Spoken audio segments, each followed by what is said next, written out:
Supreme court में voter verification प्रक्रिया special intensive revision (SIR) को चुनौती देने वाली याचिकाओं पर सुनवाई के दौरान सीनियर एडवोकेट राकेश द्विवेदी ने बताया कि याचिकाकर्ताओं के तमाम तर्कों के बावजूद अदालत ने इस प्रक्रिया पर रोक नहीं लगाई है। उन्होंने ये भी कहा कि चुनाव आयोग ECI ने पहली बार राजनीतिक दलों को इस प्रक्रिया में सक्रिय रूप से शामिल किया है, जहां उनके बूथ लेवल एजेंट BLA जमीनी स्तर पर मतदाता सत्यापन में हिस्सा ले रहे हैं।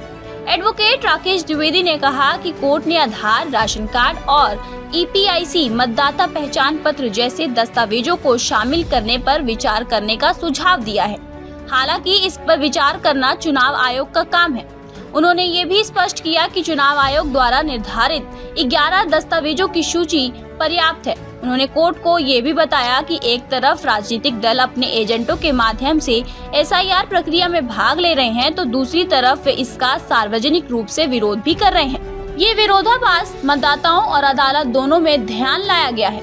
राकेश द्विवेदी ने ये तर्क दिया कि आधार कार्ड केवल किसी व्यक्ति की पहचान साबित करता है, न कि किसी विशेष क्षेत्र में उसके निवास को। उन्होंने ये भी बताया कि ड्राफ्ट वोटर लिस्ट प्रकाशित करने के लिए पर्याप्त समय में और उसके बाद भी जिन लोगों का नाम उसमें नहीं होगा वे 60 दिनों के भीतर आवेदन देकर अपना नाम जुड़वा सकते हैं। ये प्रक्रिया पारदर्शी और न्यायपूर्ण है। वोटर लिस्ट में नाम ना मिले तो क्या करें? चुनाव आयोग ने स्पष्ट किया है कि 1 जनवरी 2003 की वोटर लिस्ट SIR के आदेश जारी होने के साथ ही सार्वजनिक की जा चुकी है। मतदाता पहले उससे अपना मिलान करें। अगर नाम नहीं मिलता है तो अपने बूथ के BLO से संपर्क कर सकते हैं या फिर फॉर्म डाउनलोड कर समुचित प्रमाणिक दस्तावेजों के साथ जमा कर दें। SIR के सफल क्रियान्वयन के लिए 77,895 BLO के साथ अतिरिक्त 20,630 नियुक्त BLO ने भी काम में जुटे हैं।